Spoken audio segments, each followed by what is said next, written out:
What's up, guys? In this video I'm going to be talking about functional fitness, functional training, functional strength training, anything that goes under that umbrella of functional whatever. We're doing a deep dive into what that whole entire thing means and where we can establish where there's some BS or not BS. That's essentially how this is all going to go.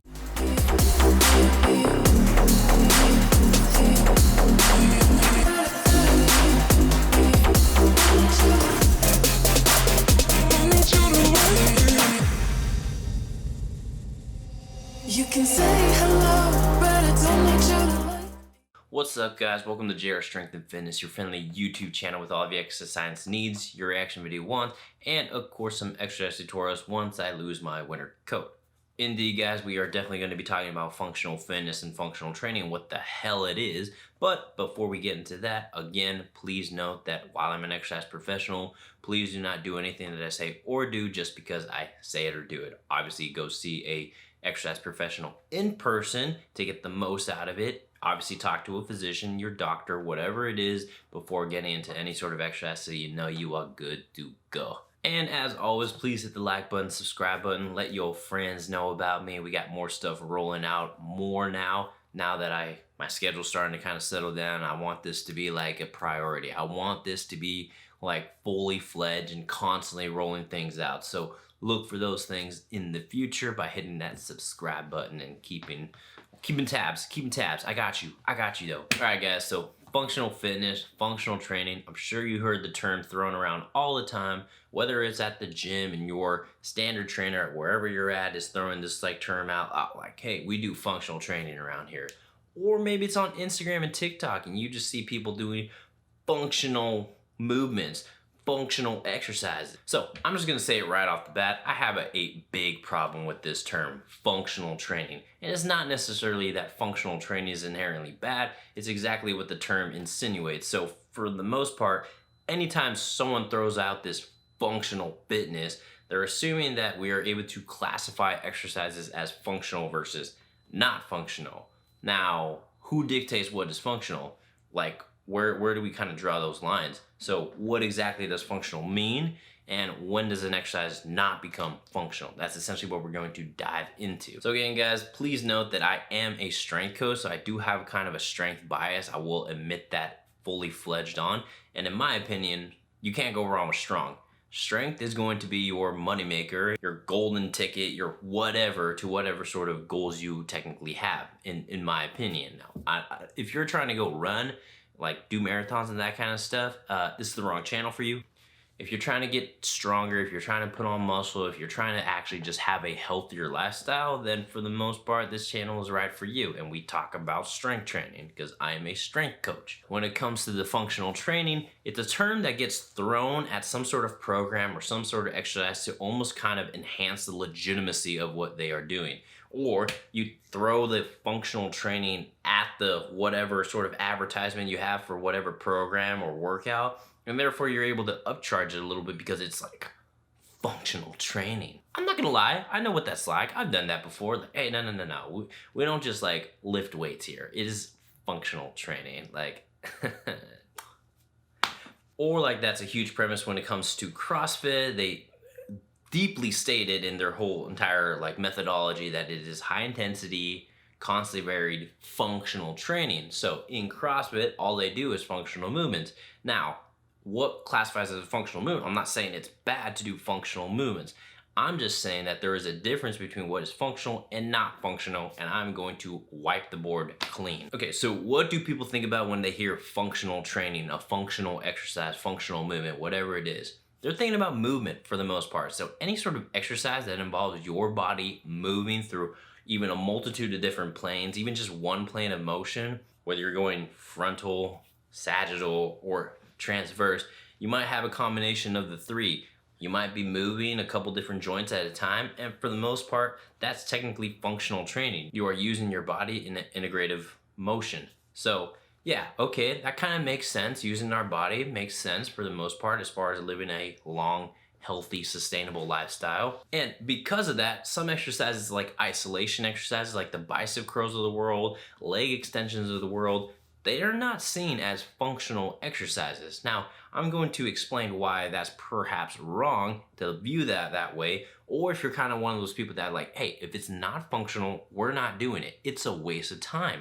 I'm actually not gaining any sort of functionality, any sort of enhanced functional capacity, so what's the point of doing it? The other part when it comes to functional training is that that term gets thrown at to whatever sort of random circus act you see on Instagram or TikTok.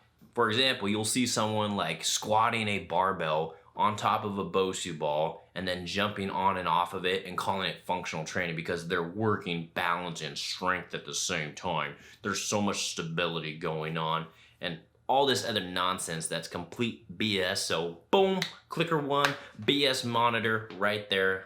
Cling, cling. So yeah, anytime you see a bunch of these exercises where there's just a bunch of stuff going on, we're gonna be doing a unilateral row with a unilateral press on top of with a single leg Bosu ball split squat and then lunging forward and back while doing it. Like, why? What's the point? What's the functionality? But because there's so much going on, so much body awareness is happening, obviously, and a lot of motion is occurring, then therefore it's classified as functional training. Or the mere fact that like, hey, like bench pressing, nah, that's not functional at all. At what point are you ever going to be on your back pressing something off of you besides a car falling on top of you? What I will say is that it depends on the goal of the exercise, of your goal specifically, whatever you're trying to do. If you're trying to get stronger and if you're trying to put on mass in the upper body, the chest, then I'm pretty sure the bench press is still one of the gold standards when it comes to it. So you can do as much push-ups as you want. You can even do an elevated, ring push-up for more functionality because there's more stability and more motor control that's needed and it somehow carries over to your daily life. But at the end of the day, if your goal is to get stronger and put on mass in your chest and your upper body, then your bench press kind of has to be there. So it really depends on your goal. Like, how many push-ups do you need to do to equate that 5x5 on the bench press? A stupid amount. That's the answer. And like bicep curls. So I've heard people tell me this before, like bicep curls aren't functional.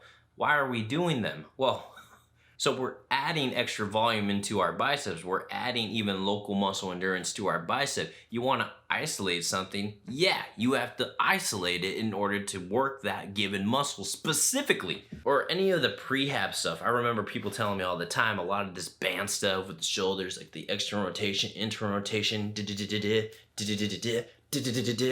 all of that, complete waste of time. It's not functional. So, well, I'm sorry, but it's going to help us maintain our function, so therefore it has functionality. So this whole classification of what a functional exercise is and what a functional exercise is not is complete garbage. And the fact that people are looking at exercises that way, like, oh, we don't do that because it's not functional, or we only do that because it's functional, or like the more crazy it is, then the more functional it's justified to be. No. Every exercise you do, every exercise you choose to do has a functional purpose, whether that is prehab work, whether that's speed, power, strength, endurance. If you're doing something just for the sake of doing something, then like, okay, I guess you can classify that as not functional, but at the end of the day, what goal does it reach? Are you bench pressing to increase upper body mass and strength? Are you adding leg extensions to add local muscle endurance to that leg? Okay, yeah, I got you. Are you doing stability wall work to help kind of activate those stabilizer muscles? Then yeah, that is functional capacity right there. That's it, based on the goals of your exercise program regimen. At the end of the day, what I will say too is that strength is strength. It's across the board, no matter what exercise you are doing. If you're strong deadlifting, I guarantee you're going to be strong doing other forms of deadlifting. If you're strong squatting, you're going to be pretty strong in other forms of squatting. Granted, not that it has much skill component to it like an overhead squat, but you get the point. Strong is strong across the spectrum of exercises you could possibly do. So when it comes to exercise selection, you choose the exercise that work best for your body and your goals, not whether it's something functional or not. Like, I remember people saying that like, oh, the sumo deadlift is not a functional exercise because the conventional is way more functional because it carries over to other activities in our lives when we're picking something up and we're picking something up. But when do you get into but when do you ever get into that sumo deadlift position in order to stand up with it? It's like, no, that's what works best for your body, your hip angle, your hip structure, less tension on the back, like all those kind of things are true. So for the most part, yeah, you choose the exercise that works best for you. You don't have to bench press. There are other forms to do. Like, what's more functional, a pull-up or a chin-up? What's more functional, running or biking? Like, frick, dude, like, what are we gonna make up our mind for? So at the end of the day, the functionality component of an exercise is dictated based on what your exercise goals are, not necessarily what that exercise will transfer over to the real world. Unless you are a athlete, unless you are training for a given sport, and then again, strength is still strength. Most athletes are going to squat. Most athletes are going to deadlift. Most athletes are going to push and pull and do all of those things.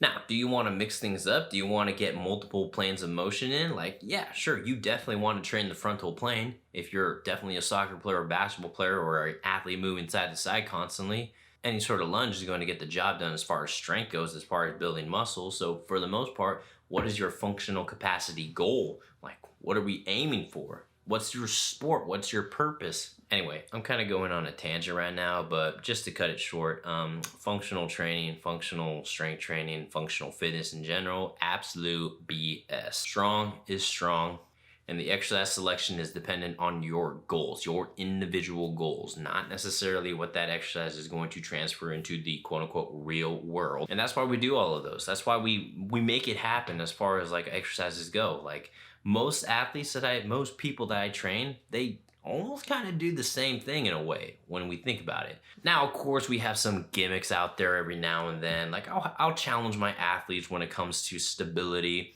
Like, hey, let's put you on a stability ball. Let's do some knees to elbow elevated. Okay, let's add a BOSU ball just to add a little extra level of instability. But that comes after training. That comes after a period of actually getting the foundation set. And it's not like we're trying to combine strength and balance in there, because we know that when you incorporate an instability component with strength training, that strength is going to suffer. A lot of those stabilizer muscles are going to have to activate, and the bigger component muscles aren't going to be recruited as much versus a stable set position like a foundational deadlift, like a bench press, like those things where it's stable. The barbell, for example, versus like dumbbells, you theoretically should lift more with the barbell because it is stable, it is sturdy. Doesn't require that much instability. Stop combining these strength exercises with stability exercises for the point of getting stronger.